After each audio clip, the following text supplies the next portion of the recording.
Selain membuat kambing lebih bernafsu makan, ramuan herbal tersebut juga bisa menguatkan imun tubuh si kambing.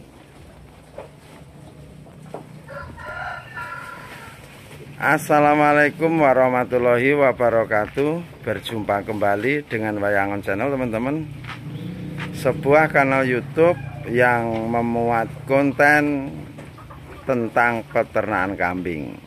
Namun pada konten-konten saya atau pada video-video saya lebih sering memuat atau meliput peternakan kambing jenis Jawa Randu atau Rambunan ya. Karena memang di daerah kami di Desa Bandaragung, Kecamatan Bandarwibawono, Kabupaten Lampung Timur, kebanyakan warganya itu ternak kambing jenis Jawa Randu dan Rambunan. Alasannya adalah untuk jenis Jawa Randu dan Rambunan itu yang pertama modal, teman-teman, tidak butuh modal terlalu banyak. Para warga di daerah kami, di desa kami itu sudah bisa memulai ternak kambing. Alasan yang kedua, pemasarannya lebih gampang karena ini harganya terjangkau untuk jenis Jawa Randu. Lagipun di Kecamatan Bandarwibawono, seperti yang teman-teman ketahui, ada dua pasar kambing, yaitu Pasar Kambing Sadar Sriwijaya dan Pasar Kambing Simpang Sribawono. Keduanya adalah pasar kambing Jawa Randu dan Rambunan. Untuk alasan ketiga, Jawa Randu dan Rambunan jika dibandingkan dengan peranakan Etawa itu lebih simpel perawatannya. Jadi kalau Jawa Randu atau Rambunan itu yang penting jaga kebersihan, terus pakan tidak telat, perhatikan kesehatannya, itu sudah cukup untuk menuai hasil ternak kambing, teman-teman. Jadi bedanya kalau di peranakan Etawa, karena kita ketahui bersama bahwa peranakan Etawa itu jenis kambing seni, istilahnya kelasnya di atas Jawa Randu dan Rambunan, perawatannya ada bedanya, teman-teman. Tidak cukup hanya dikasih pakan. Jadi oleh para peternak kambing peranakan Etawa itu ada waktu-waktu khusus menjemur setelah dimandikan, mungkin 2 hari sekali atau 3 hari sekali. Untuk Jawa Randu dan Rambunan hal itu tidak ada, teman-teman. Paling kalau mau mandiin ya habis melahirkan itu aja. Jadi tidak seperti kambing peranakan Etawa. Nah, teman-teman bisa saksikan di sini, ini pakannya daun singkong dan ini tanpa dicoper. Jadi kekalahan peternak kambing kalau pakannya tanpa dicoper seperti ini, teman-teman. Berantakan nih. Kita lihat yang di bawah nih. Masih mending kalau jatuh di bawah, ini nanti diambil lagi, dikasih ke palongan lagi, kambing masih mau makan, teman-teman.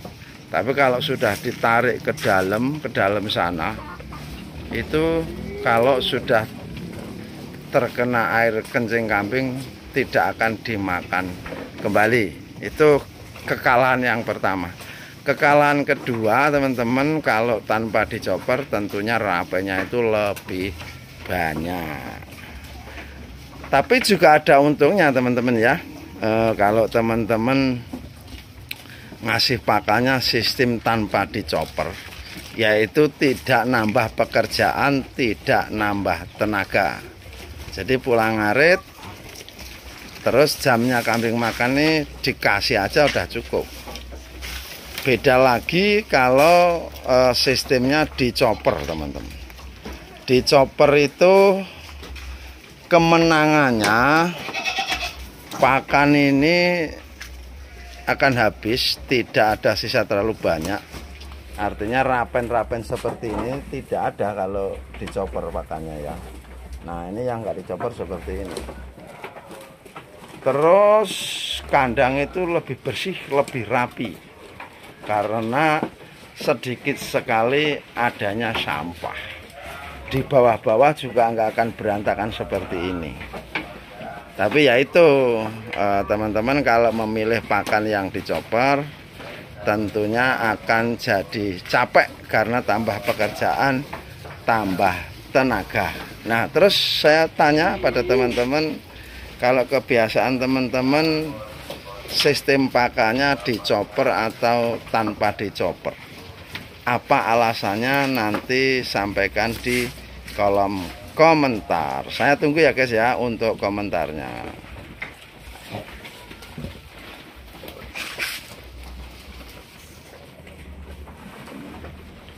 Kemudian saya sampaikan pada teman-teman semua bahwasanya di sini di tempat kami daun singkong adalah pakan andalan, pakan utama, karena ngaritnya tidak butuh waktu terlalu lama teman-teman.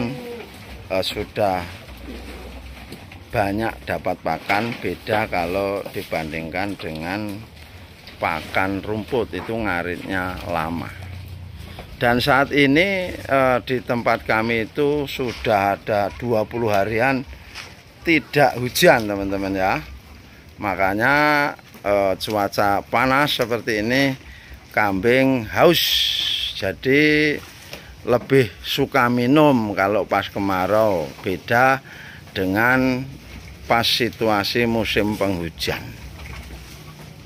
Di sini teman-teman ya, kebiasaannya kalau pas musim kemarau begini tiap hari dikasih minum, walaupun kambing ini habis makan daun singkong seperti ini. Nah, untuk cara pemberian minumnya itu beda-beda ya guys ya. Ada yang sebelum makan daun singkong, ada yang sesudah. Nah, adapun yang dikasih sebelum makan daun singkong itu alasannya khawatir kalau makan daun singkong terus dikasih minum itu kembung teman-teman. Jadi lebih memilih diberi minum sebelum makan daun singkong dengan alasan keamanan. Tapi ada juga alasan kedua, jika dikasih minum sebelum makan daun singkong, itu kambing perutnya sudah isi air, jadi nanti makan hijauannya tidak terlalu banyak. Jadi istilahnya irit pakan gitu guys.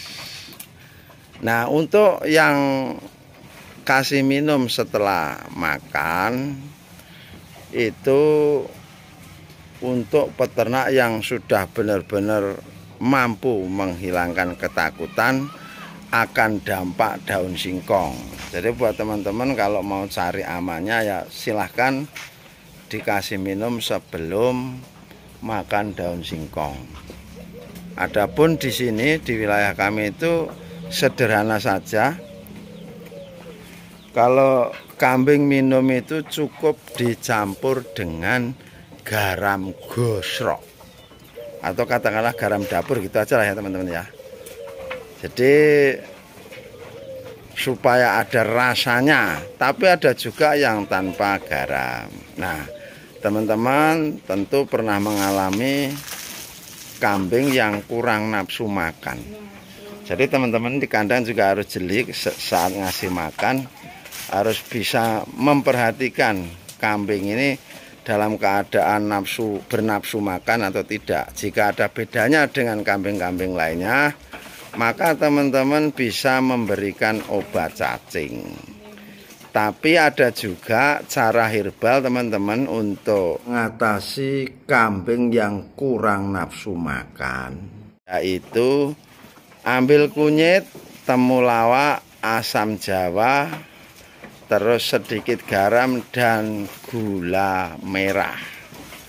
Itu diparut ya, diambil airnya, berikan ke kambing. Itu cara yang herbal, itu aman sekali untuk kambing. Jadi kalau teman-teman kambingnya tidak bernafsu makan, tentu di kebun-kebun teman-teman itu kan ada kunyit, ada juga temulawak. Jadi manfaatkan itu, karena selain membuat kambing lebih bernafsu makan, ramuan herbal tersebut juga bisa menguatkan imun tubuh si kambing. Jadi kambing ini nggak gampang meriang. Jadi ada yang bilang itu namanya empon-empon teman-teman, tapi mungkin beda daerah beda namanya ya.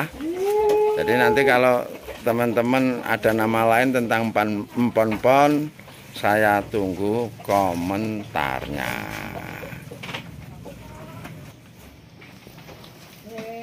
Terkadang masih ada yang bertanya gimana cara mengatasi kambing kembung teman-teman.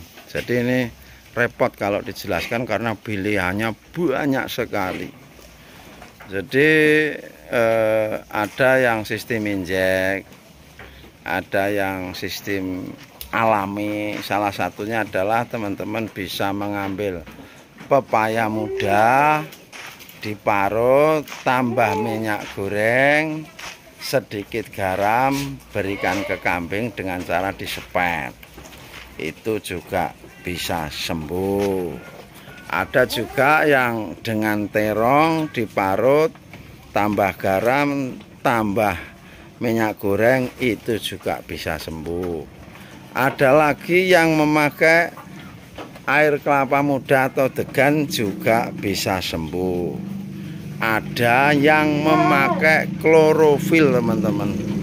Klorofil ini juga bagus untuk mengatasi kambing kembung. Nah, khusus klorofil prakteknya itu bisa ditambahkan sedikit air, bisa juga dengan murni teman-teman. Jadi pilihannya banyak sekali. Itu belum dengan arang batok kelapa, ada pilihan seperti itu. Jadi memang banyak sekali teknik-teknik mengatasi kambing kembung. Tapi pertanyaannya, jodohnya kambing itu memakai jenis obat yang mana. Jadi itu teman-teman ya. Jadi kalau misalkan teman-teman kembung pakai obat A itu nggak sembuh, bukan berarti obatnya tidak manjur atau kurang manjur, tapi bisa juga karena memang jodoh obatnya bukan itu teman-teman. Jadi seperti itu ya. Atau teman-teman kalau punya referensi lain tentang obat kembung, bantu kami kasih solusi, silakan diketik di kolom komentar. Jadi seperti itu ya teman-teman ya.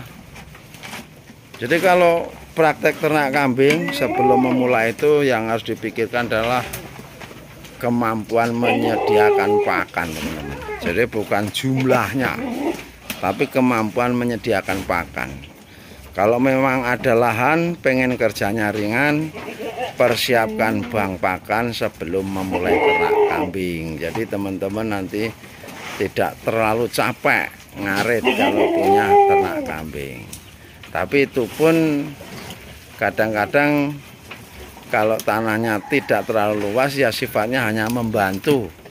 Kalau dijadikan lahan ngarit tiap hari biasanya tidak mencukupi kalau ternak kambing jumlah banyak, kecuali memang lahannya berhektar-hektar. Dan penting sekali teman-teman, kalau breeding teman-teman harus punya pacak sendiri. Jadi kalau punya pacak itu kambing birahi cepat dikawinkan, nanti cepat bunting. Karena kalau sudah birahi lewat 1 hari biasanya dikawinkan mau tapi tidak jadi teman-teman. Nah, yang sering jadi terlambat birahi itu biasanya teman-teman ternak kambing sistem breeding tapi belum punya pacak, mau macekan mau pinjam di tempat tetangga, kadang-kadang ada kendala, artinya teman-teman lagi sibuk atau lagi capek sehingga belum sempat mengawinkan betina yang birahi tersebut. Nah, jika seperti itu tentu nanti akan menjadi lambat birahi, lambat bunting, dan lambat beranak. Akhirnya teman-teman juga lambat dapat penghasilan. Jadi buat teman-teman, usahakan kalau mau breeding punya pajak sendiri. Tidak harus pajak yang wow, sesuaikan dengan budget. Pilih pajak yang sedang-sedang saja dulu untuk pemula. Semoga bermanfaat. Jangan lupa jempolnya saya tunggu, komentar dan juga subscribe. Wassalamualaikum warahmatullahi wabarakatuh.